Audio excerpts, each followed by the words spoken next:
अस्सलाम वालेकुम रहमतुल्लाहि वबरकातुहू। उम्मीद है आप लोग ईमान और सेहत की बेहतर हालत में होंगे।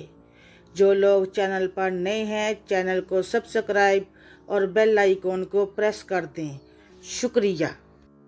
किसी मुल्क में एक बादशाह हुकूमत करता था। वह अपनी राया में हर दिल अजीज़ था। उसके मुल्क का हर ख़ास व आम उससे खुश था। उसका वज़ीर भी अच्छा था।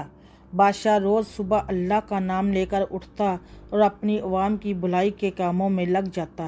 ज़िंदगी यूं ही गुजर रही थी कि किसी दुश्मन मुल्क ने हमला कर दिया। बदकिस्मती से बादशाह को शिकस्त का सामना करना पड़ा और बादशाह को कैद में डाल दिया गया। आहिस्ता आहिस्ता हालात फिर से मामूल पर आने लगे। आने वाला नया बादशाह भी राया का दिल जीतने में लग गया। ज़िंदगी फिर से रवां दवां हो गई। मगर यहाँ कैदी बादशाह अपने शब व रोज़ ये सोचने में लगाने लगा कि आखिर उससे कहाँ ऐसे कोई गलती या गुनाह हुआ है जिसकी सज़ा मिल रही है। बादशाह कैद खाने में भी अल्लाह का शुक्र अदा कर रहा था। उसका खाना भी वक्त पर पहुंच जाता था, लेकिन जब दोपहर के खाने का वक्त होता तो उसको शाही चावलों की खुशबू आने लगती। वह सोचता शायद आज उसके लिए शाही खाना आने वाला है, मगर खाना आता तो वही कैदियों वाला। वो समझ नहीं पाता था कि आखिर ये खुशबू कहाँ से आती है। बादशाह को कैद में अब 8 माह होने को थे।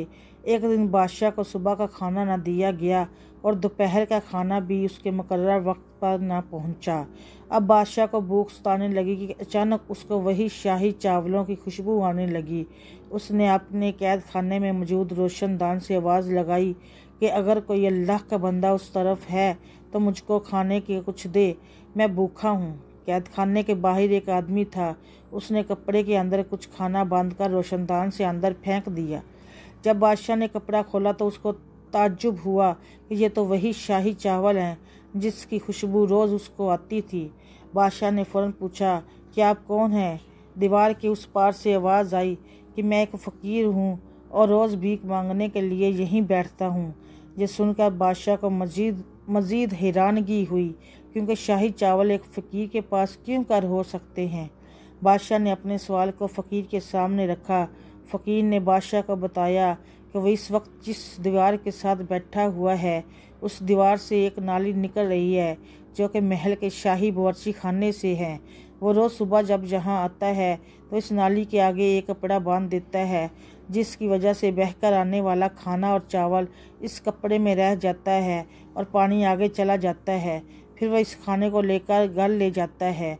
इसमें से चावल अलग करके उनको धोता है और चावलों को सुखा कर जमा कर लेता है, और इसी तरह से उसने काफ़ी चावल जमा कर रखे हैं। मगर अब वो ये खाना और जमा नहीं कर पा रहा, क्योंकि यह खाना तो उसने पहले से हुक्मरान की हुकूमत में जमा किया था।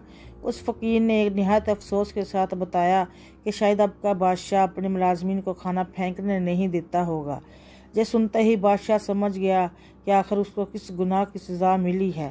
फ़कीर जब अपनी बात कह चुका तो उसने बादशाह से पूछा कि वह कौन है और कैद खाने में क्यों कर है। बादशाह ने अश्कबार होकर उसका जवाब दिया कि वो एक बदनसीब बादशाह था और इस वक्त अपने अल्लाह की नेमत को ज़ाया करने की सज़ा काट रहा है। अल्लाह की नेमत सिर्फ अनाज ही नहीं है, बल्कि हर वो हलाल चीज़ है जिसके इस्तेमाल से हमको सुकून फराहम होता है।